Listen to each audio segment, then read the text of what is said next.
इंसान को कभी भी मायूस नहीं होना चाहिए। मायूसी इंसान को नाकाम बना देती है। अगर आप अपनी किसी काम में कभी आप ज़िंदगी में नाकाम होते हैं तो मायूस नहीं होना, बल्कि सब्र से काम लेना है। क्योंकि अगर आप मायूस हो गए ना ज़िंदगी में, तो मायूसी जो है ना वो इंसान को कहीं का नहीं रहने देती।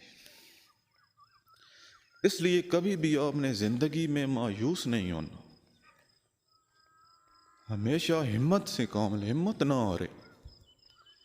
अगर आप हिम्मत से काम लेंगे तो आप इंशाअल्लाह ज़रूर कामयाब होंगे।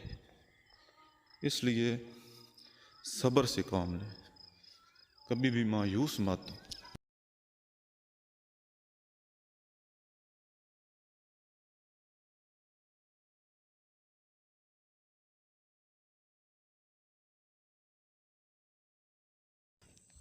इंसान को कभी भी मायूस नहीं होना चाहिए।